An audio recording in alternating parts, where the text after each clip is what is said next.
ആര് ജയിച്ചാലും ആര് ഭരിച്ചാലും മലയാളിക്ക് അനുവദിച്ചു കിട്ടേണ്ട 15 സുപ്രധാന ആവശ്യങ്ങൾ ഉന്നയിച്ചുകൊണ്ട് ഈ തെരഞ്ഞെടുപ്പ് കാലത്ത് ജീവൻ TV ഒരു മാനിഫെസ്റ്റോ മുന്നോട്ട് വയ്ക്കുന്നു. തെരഞ്ഞെടുപ്പ് ചർച്ചകൾ പൈങ്കിളി ശൈലിയിലേക്ക് തരം താഴുമ്പോൾ 3.5 കോടി മലയാളികളും നെഞ്ചത്ത് കൈവച്ച് ചോദിക്കുന്ന 15 സുപ്രധാന ആവശ്യങ്ങൾ അണിനിരത്തിക്കൊണ്ട് നമ്മൾ ആരംഭിക്കുന്നു ഇലക്ഷൻ മാനിഫെസ്റ്റോ. ഈ ഇലക്ഷൻ മാനിഫെസ്റ്റോയിൽ ജനങ്ങളുടെ ആഗ്രഹങ്ങൾക്കും വിചാരങ്ങൾക്കുമൊപ്പം അണിചേരാൻ നമ്മോടൊപ്പമുള്ളത് പ്രമുഖ മാധ്യമപ്രവർത്തകൻ ശ്രീ KM റോയ്, പ്രമുഖ രാഷ്ട്രീയ നിരീക്ഷകൻ advocate Jayashankar, KPCC vice president advocate Lali Vinson.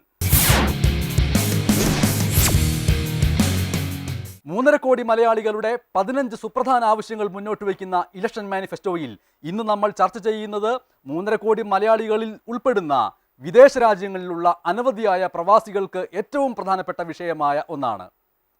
പ്രവാസികൾക്ക് ഓൺലൈൻ വോട്ടവകാശം സാധ്യമാക്കുക.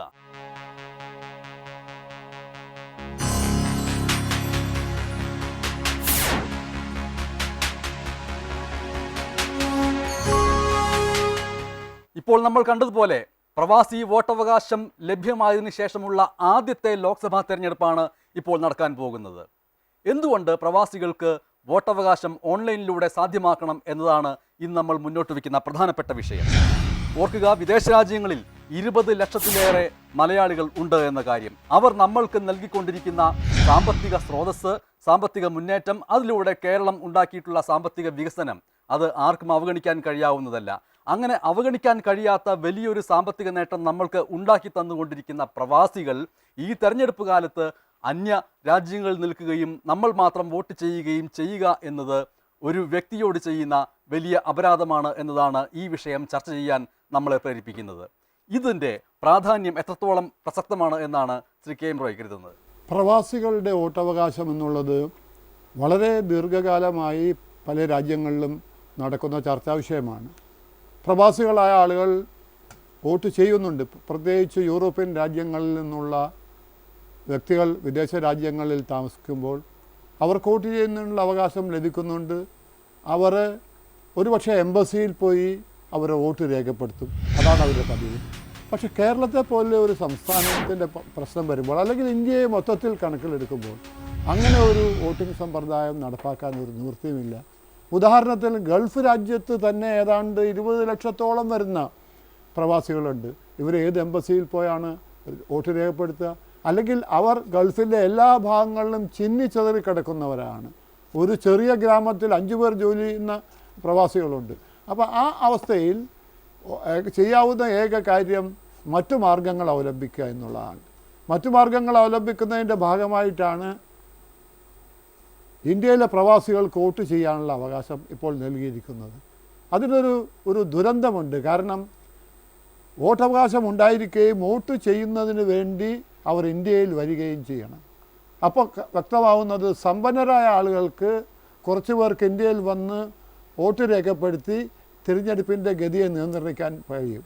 അത് ജനാധിപത്യപരമായി അന്തസ്സുള്ളതും നീതിപൂർവമായ ഒരു നടപടിയല്ല. അപ്പോൾ പിന്നെ സ്വീകരിക്കാവുന്ന ഏക മാർഗം ഓൺലൈൻ വോട്ടിംഗ് സമ്പ്രദായമാണ്. പക്ഷേ ഇപ്പോൾ ഓൺലൈനിലൂടെ നിങ്ങളുടെ വോട്ടർ പട്ടികയിൽ ഒരു മലയാളിക്ക് അല്ലെങ്കിൽ ഇന്ത്യക്കാരന് വോട്ടവകാശം നേടിയെടുക്കുന്നതിനുള്ള അവസരമുണ്ട്. പക്ഷെ വോട്ട് ചെയ്യണമെങ്കിൽ ഇപ്പോൾ നാട്ടിൽ വരണമെന്നുള്ളതാണ്.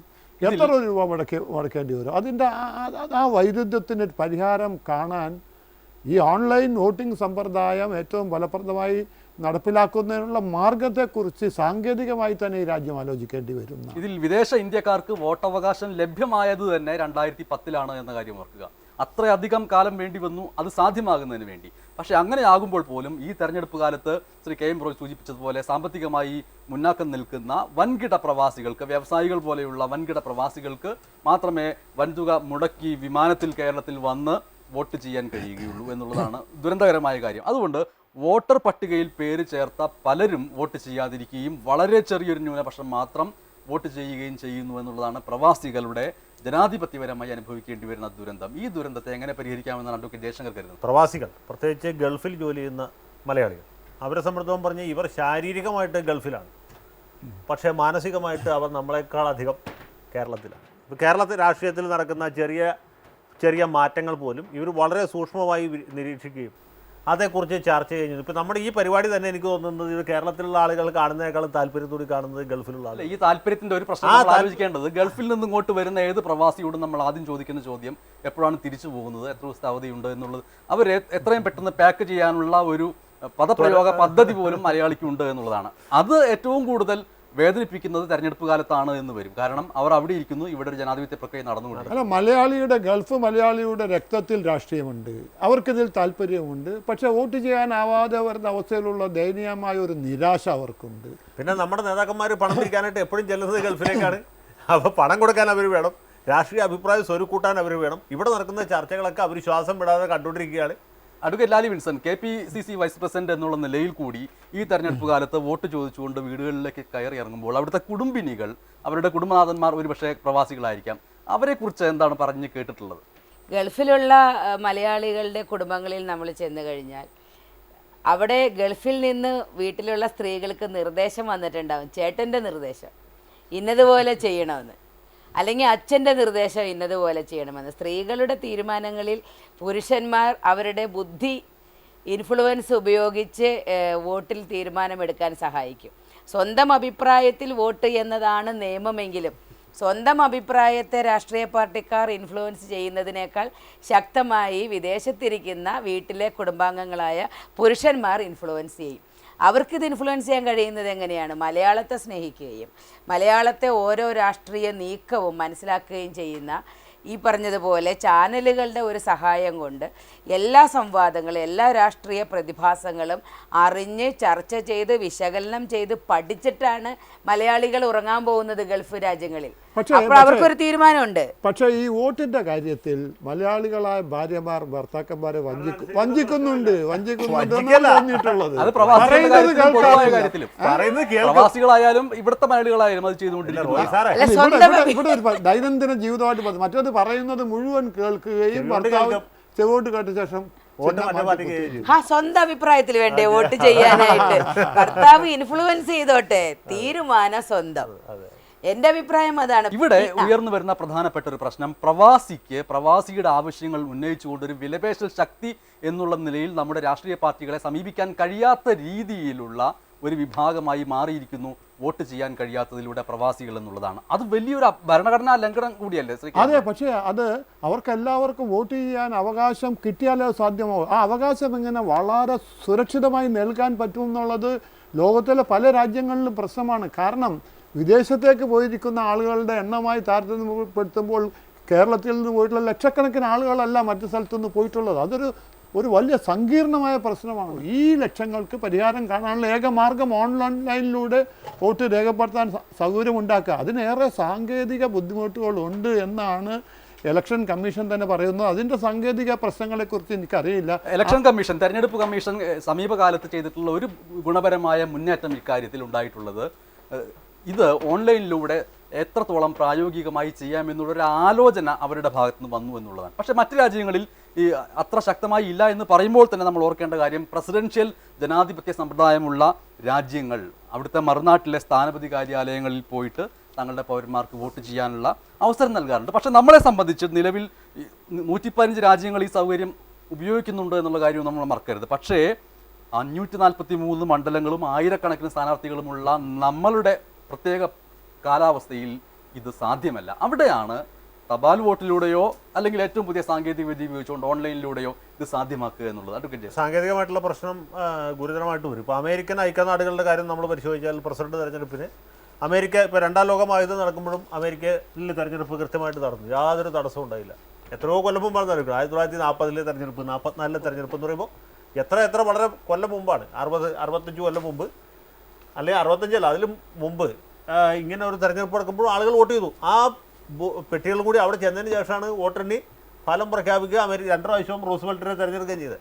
അപ്പോൾ അവർക്ക് അത് ചെയ്യാനുള്ള സംവിധാനമുണ്ട്, ഒന്നാമത്. രണ്ടാമത്, പ്രസിഡൻഷ്യൽ തെരഞ്ഞെടുപ്പിനൊരു പ്രത്യേകതയുണ്ട്.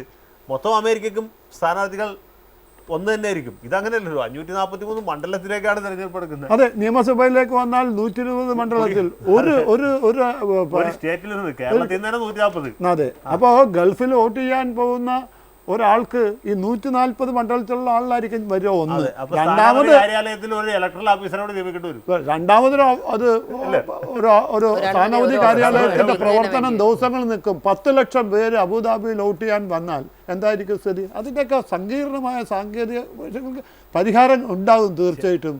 അത് സാങ്കേതിക വിദ്യയുടെ വികസനത്തിന്റെ ഭാഗമായി ഉണ്ടാകുമെന്നാണ് എൻ്റെ ഒരു ഈ ഘട്ടത്തിൽ നമ്മൾ ഈ സ്റ്റുഡിയോയിൽ ഇരുന്ന് ചർച്ച ചെയ്യുന്നതിനേക്കാൾ ഉപരി പ്രവാസികളുടെ പ്രശ്നങ്ങൾ നേരിട്ട് മുഖാമുഖം അനുഭവിച്ചിട്ടുള്ള വ്യക്തികളിൽ നിന്നുള്ള അഭിപ്രായങ്ങൾ നമ്മൾക്ക് ആരായേണ്ടിയിരിക്കുന്നു. ഇടവേളയ്ക്ക് ശേഷം നമ്മൾക്ക് അതിലേക്ക് വരേണ്ടിയിരിക്കുന്നു. ഒപ്പം വളരെ പ്രധാനപ്പെട്ട ചില കണക്കുകൾ കൂടി ഓർത്താൽ എത്രത്തോളം ദയനീയമാണ് പ്രവാസികൾക്ക് വോട്ട് ചെയ്യുന്ന കാര്യത്തിലുള്ള അപര്യാപ്തത നമുക്ക് മനസ്സിലാക്കേണ്ടിയിരിക്കുന്നു. പ്രവാസികാര്യ മന്ത്രാലയത്തിൻ്റെ കണക്കനുസരിച്ച് വോട്ടവകാശമുള്ള 1 കോടിയിലേറെ ഇന്ത്യക്കാർ വിവിധ രാജ്യങ്ങളിലുണ്ട് എന്ന് ഓർക്കേണ്ടിയിരിക്കുക.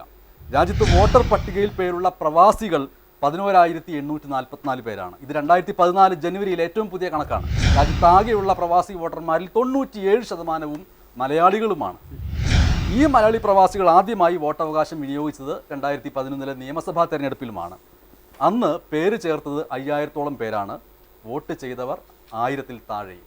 ഇതാണ് നമ്മൾ അഭിമാനപൂർവ്വം പ്രവാസികൾക്ക് നൽകിയിരിക്കുന്ന വോട്ടവകാശം എങ്ങനെ വിനിയോഗിക്കപ്പെടുന്നു എന്നുള്ളതിൻ്റെ ഒരു മറുദുരന്തം. നമ്മൾ ഇടവേളയ്ക്ക് ശേഷം തിരികെ എത്തുമ്പോൾ പ്രവാസികൾ തന്നെ ഇക്കാര്യത്തിൽ സംസാരിക്കും. ഇടവേളയ്ക്ക് ശേഷം ഇലക്ഷൻ മാനിഫെസ്റ്റോയിലേക്ക് നമ്മൾ തിരികെ വരുന്നു. 3.5 കോടി മലയാളികളും ആ മലയാളികളിൽ ഉൾക്കൊള്ളുന്ന അനവധിയായ പ്രവാസികളും വളരെ പ്രാധാന്യത്തോടെ മുന്നോട്ട് വയ്ക്കുന്ന ഒരു ആവശ്യമാണ് ഈ ലോക്സഭാ തെരഞ്ഞെടുപ്പിലെങ്കിലും അതിനുശേഷമെങ്കിലും യാഥാർത്ഥ്യമാകണമെന്ന് അവർ ആഗ്രഹിക്കുന്ന വിഷയം പ്രവാസികൾക്ക് ഓൺലൈൻ വോട്ടവകാശം സാധ്യമാക്കണമെന്നുള്ള വിഷയം. ഈ വിഷയത്തിൻ്റെ പ്രത്യേകത എന്താണ് എന്ന് വെച്ചാൽ നാട്ടിൽ പോകാൻ കഴിയുന്ന പണക്കാർക്ക് മാത്രം ഫലത്തിൽ വോട്ടവകാശം നൽകുന്ന ഇപ്പോഴത്തെ സംവിധാനം ഭരണഘടനാ വിരുദ്ധമാണ് എന്നുള്ളതാണ്. പ്രവാസികൾക്ക് വൻതുക മുടക്കി കേരളത്തിലേക്ക് വന്ന് വോട്ട് ചെയ്യേണ്ടി വരിക എന്ന് പറയുന്നത് പണക്കാർക്ക് മാത്രം സാധ്യമാവുന്നു. അതിലൂടെ പാവപ്പെട്ട വോട്ടർമാർ അകറ്റി നിർത്തപ്പെടുന്നു. ഇത് ഭരണഘടനാ ലംഘനമാണ് എന്ന് സൂചിപ്പിച്ചുകൊണ്ട് സുപ്രീം കോടതിയിൽ നൽകിയ ഹർജി ഇപ്പോഴും നിലനിൽക്കുന്നു എന്നുള്ള കാര്യവും ഓർക്കുക. ഇത്തവണത്തെ പ്രവാസി ഭാരതീയ പുരസ്കാരം നേടിയ ദുബൈയിലെ ഡോക്ടർ ഷംസീർ വയലിലാണ് അത്തരത്തിലൊരു ഹർജി നൽകിയിരിക്കുന്നത്. ഒപ്പം global Indian association president Rajeev Joseph ഇതേ ആവശ്യം ഉന്നയിച്ച് ഡൽഹിയിൽ ഈയിടെ 11 ദിവസം നിരാഹാര സമരം കിടക്കുകയും ചെയ്തു. 2 പ്രധാനപ്പെട്ട പ്രവാസികൾ ഈ വിഷയത്തിൻ്റെ പ്രാധാന്യം എത്രത്തോളം ഉണ്ട് എന്ന് മനസ്സിലാക്കി പ്രതികരിച്ച 2 രീതികളായിരുന്നു. നമ്മുടെ മുന്നിൽ ഇപ്പോഴുള്ളത് അത്തരത്തിൽ ഒരു പ്രവാസിക്ക് വോട്ടവകാശത്തെക്കുറിച്ച്, നിഷേധിക്കപ്പെടുന്ന വോട്ടവകാശത്തെക്കുറിച്ച് എന്താണ് പറയാനുള്ളത് എന്ന് നമ്മൾക്ക് നോക്കാം. നാണു വിശ്വനാഥ്. സയൻസും ടെക്നോളജിയും ഡേ ബൈ ഡേ എല്ലായ്പ്പോഴും ഡെവലപ്പ് ചെയ്തുകൊണ്ടിരിക്കുന്ന ഈ സമയത്ത് നമ്മുടെ SSLC പരീക്ഷ പോലും ഒരു പിഴവും കൂടാതെ വിദേശ രാജ്യങ്ങളിൽ നമ്മൾ വളരെ കൃത്യമായിട്ട് നടത്തുന്നുണ്ട്.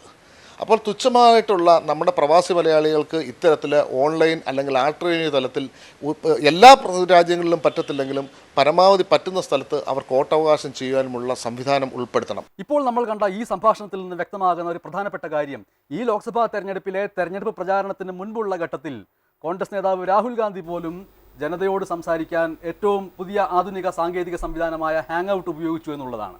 അങ്ങനെ നേതാക്കന്മാർ ഏറ്റവും പുതിയ സാങ്കേതിക വിദ്യ ഉപയോഗിച്ചുകൊണ്ട് പ്രചാരണ തന്ത്രങ്ങൾ നടപ്പാക്കുമ്പോൾ വോട്ട് ചെയ്യാൻ മാത്രം അത്തരത്തിലുള്ള സാങ്കേതിക സൗകര്യങ്ങൾ ഇല്ല എന്ന് പറയുന്നത് ഒരർത്ഥത്തിൽ ശരിയല്ല. അത്തരത്തിലുള്ള കാര്യങ്ങളിലേക്ക് മുന്നേറാൻ കഴിയും എന്നുള്ള സൂചനയാണ് പ്രവാസി വ്യവസായിയായ നാണു വിശ്വനാഥ് നമ്മൾ സൂചിപ്പിച്ചത്. എന്ത് തോന്നുന്നു അഡ്വക്കേറ്റ്? കാലം പുരോഗമിക്കല്ലേ. ഇന്ത്യക്ക് സ്വാതന്ത്ര്യം കിട്ടുന്ന കാലത്ത് നമ്മളെങ്ങനെ വോട്ട് ചെയ്തതെന്ന് അറിയാമോ? അന്ന് പെട്ടികളായിരുന്നു. കാളപ്പെട്ടി, അതുപോലെ അരിവാൾ പെട്ടി, പല പെട്ടികളാണ്. ആ പെട്ടിയിലേക്ക് ഒരു കാർഡ് നമുക്ക് തരും. അതാണ് നമ്മുടെ വോട്ട്. അത് കൊണ്ടുപോയി പെട്ടിയിലേക്ക് ഇടുകയാണ്. അപ്പോൾ എന്നിട്ട് ഓരോ പെട്ടിയും തുറന്നിട്ട് എണ്ണുകയാണ്. അപ്പോൾ കൂടുതൽ ഏതിലാണെന്ന് വെച്ചാൽ അത് കഴിഞ്ഞ 60-ലെ തെരഞ്ഞെടുപ്പിലാണ് ഇപ്പോൾ പിന്നീട് നമ്മൾ കാണുന്ന പോലെ ബാലറ്റ് പേപ്പറിൽ ചിഹ്നത്തിൽ വോട്ട് ചെയ്യുന്ന പരിപാടി തുടങ്ങി. നവസാങ്കേതിക വിദ്യ ഉപയോഗിക്കുന്ന കാര്യത്തിൽ വളരെ അനിയത്തിയ ചെറുപ്പക്കാരി എന്നൊക്കെ പറയാവുന്നതാണ്. കാരണം ഫേസ്ബുക്കിൽ അംഗമാണ് അഡ്വക്കേറ്റ് ലാലി വിൻസെന്റ്. അങ്ങനെയുള്ള അഡ്വക്കേറ്റ് ലാലി വിൻസെന്റ് ഇപ്പോൾ ഇദ്ദേഹം പറഞ്ഞ ഈ വിഷയത്തെ എങ്ങനെ കാണുന്നു? അത് തന്നെയാണ് ഞാൻ പറഞ്ഞത്. നിയമങ്ങൾ കാലാനുസൃതമായി മാറണം. മനുഷ്യർക്ക് വേണ്ടിയുള്ളതാണ് നിയമങ്ങൾ, അല്ലാണ്ട് നിയമങ്ങൾക്ക് വേണ്ടിയല്ല മനുഷ്യർ. ഇത്രയും പുരോഗതി സംഭവിച്ച സ്ഥിതിക്ക് മാത്രവുമല്ല 20 ലക്ഷത്തോളം മലയാളികൾ വിദേശത്ത് വോട്ട് ചെയ്യാൻ പറ്റാതെ ഇരുന്ന് ഇവിടെ അവർക്ക് വേണ്ടപ്പെട്ട സ്ഥാനാർത്ഥിയെയോ പാർട്ടിയെയോ വിജയിപ്പിക്കാൻ കഴിയാത്തൊരു സാഹചര്യം ഉണ്ടായാൽ അവരുടെ ദുഃഖത്തിന് ആര് മറുപടി പറയും? ആര് കോമ്പൻസേറ്റ് ചെയ്യും? അവരുടെ വോട്ടവകാശം നിഷേധിക്കപ്പെടുന്നത് ഫണ്ടമെന്റൽ റൈറ്റിനെതിരാണ്, ഭരണഘടനയ്ക്കെതിരാണ്. അതുകൊണ്ട്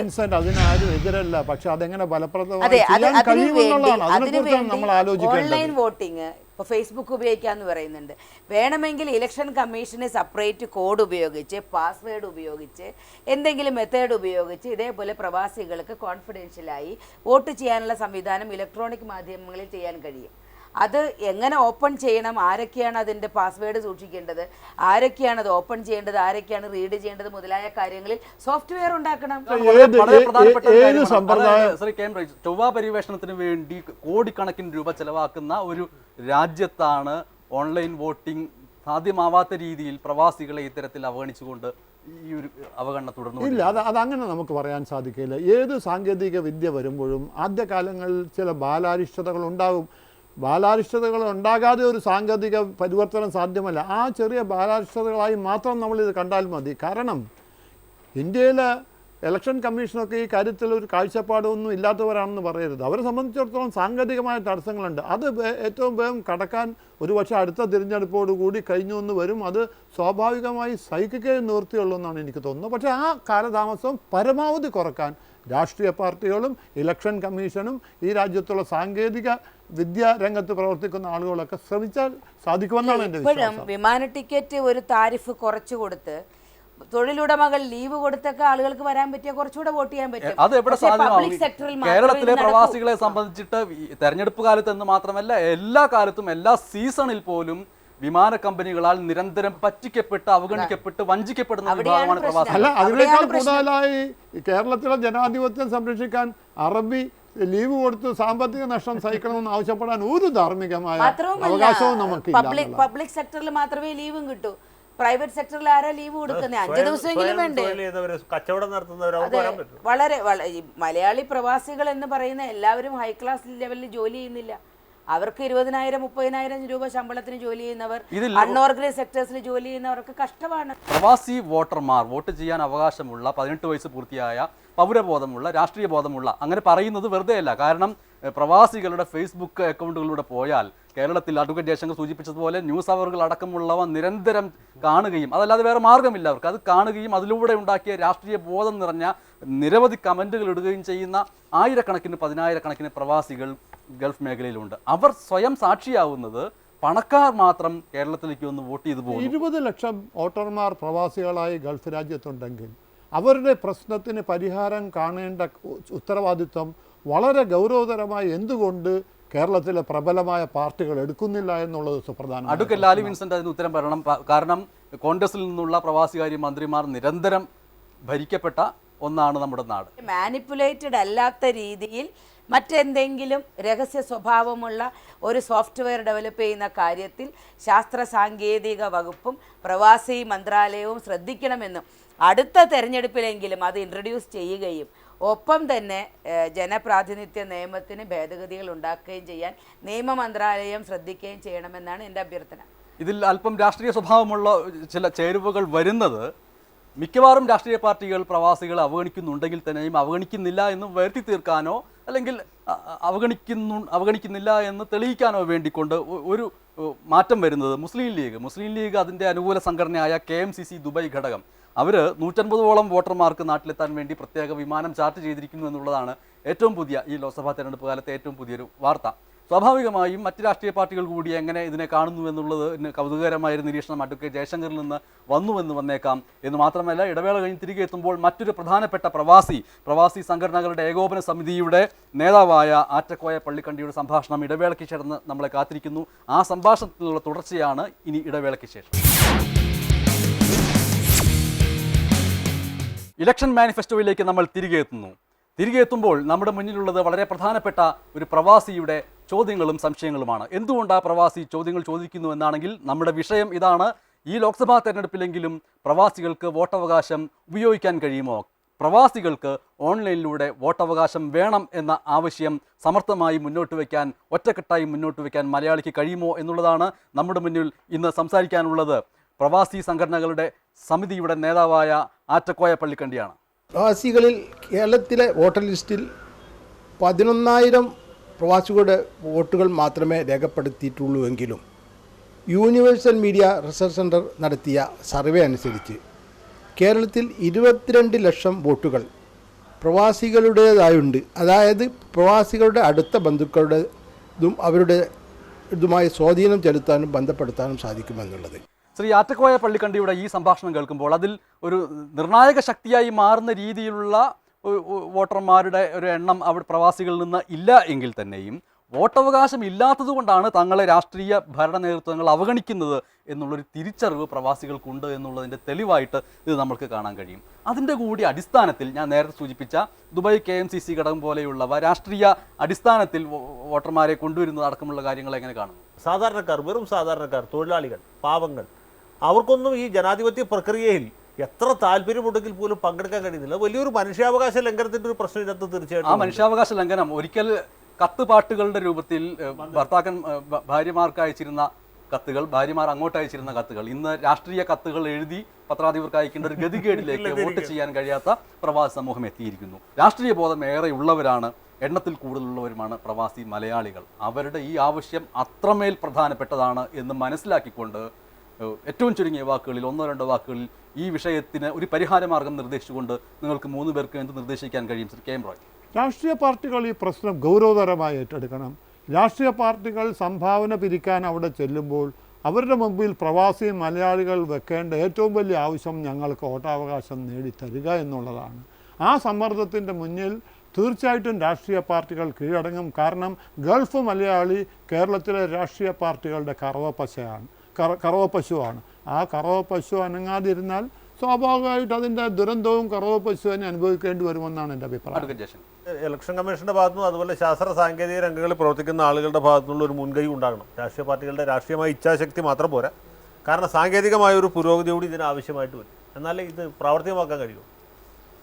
വളരെ ശരിയാണ്. കാരണം കേരളത്തിൻ്റെ സാമ്പത്തിക നിലയെ ഇത്രമാത്രം ഉയർത്തിക്കൊണ്ടുവരുന്നതിന് പ്രവാസി മലയാളികളുടെ പങ്ക് നമുക്ക് അനിഷേധ്യമായ രീതിയിൽ അംഗീകരിക്കാൻ കഴിയുന്നു.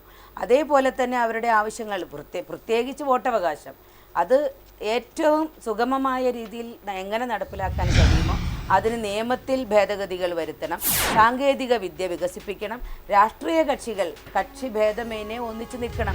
കാരണം ഈ നേരത്തെ പറഞ്ഞില്ലേ 20 ലക്ഷം വോട്ടുകൾ ഒരു പക്ഷേ നിർണായകമാവില്ല എന്ന്. അത് ശരിയല്ല. 1000 വോട്ടിന് 2000 വോട്ടിനൊക്കെ ഒരു സ്ഥാനാർത്ഥി ജയിക്കുന്നുണ്ടെങ്കിൽ ആ 1000 വോട്ടിൽ 501 വോട്ട് നൽകാൻ ഗൾഫ് മലയാളിക്ക് സാധിച്ചാൽ കഥ മാറും. അപ്പോൾ വിജയത്തെയും ഒരു പക്ഷേ നിർണയിക്കാൻ അത് വളരെ ന്യൂനപക്ഷമായ വോട്ട് മതിയാകുമെങ്കിൽ പോലും അത് വളരെ ഇമ്പോർട്ടൻ്റ് ആണ്. അതിന് അതിൻ്റേതായ പ്രാധാന്യം ഏറ്റവും ഉന്നതമായ രീതിയിൽ തന്നെ നൽകാൻ രാഷ്ട്രീയ പാർട്ടികൾ തയ്യാറാവണം. വിനിയോഗിക്കപ്പെടുന്ന ഓരോ വോട്ടും അത് പ്രവാസിയുടേതാവട്ടെ ആരുടേതുമാവട്ടെ അത് ഒരു ജനാധിപത്യ രാഷ്ട്രത്തിൽ അങ്ങേയറ്റം പ്രധാനപ്പെട്ടതാണ് എന്നാണ് ഈ സംഭാഷണത്തിൽ നിന്ന് ഉരുത്തിരിഞ്ഞു വരുന്ന കാര്യം. പ്രവാസികളുടെ ഈ അവകാശത്തിന് വേണ്ടി മലയാളികളും അവരുടെ രാഷ്ട്രീയ നേതൃത്വങ്ങളും ഒറ്റക്കെട്ടായി നിൽക്കണം എന്നതാണ് ഈ സംഭാഷണത്തിൽ നിന്ന് തെളിഞ്ഞു വരുന്ന ചിത്രവും. അതുകൊണ്ട് അങ്ങനെ തന്നെ ആവാൻ കഴിയട്ടെ എന്ന് പ്രതീക്ഷിക്കുന്നു. അതിന് കഴിഞ്ഞില്ലെങ്കിൽ പ്രവാസികളോടും അതിനുശേഷമുള്ള തലമുറയോടും നാം ചെയ്യുന്ന അപരാധമായിരിക്കും എന്ന മുന്നറിയിപ്പും നമ്മൾ മുന്നോട്ട് വയ്ക്കുന്നു. വളരെ പ്രധാനപ്പെട്ട, ഒഴിവാക്കാനാവാത്ത സുപ്രധാനമായ ഒരു വിഷയവുമായി നാളെ ഇലക്ഷൻ മാനിഫെസ്റ്റോയിൽ നമ്മൾ തിരികെ എത്തും. നമസ്കാരം.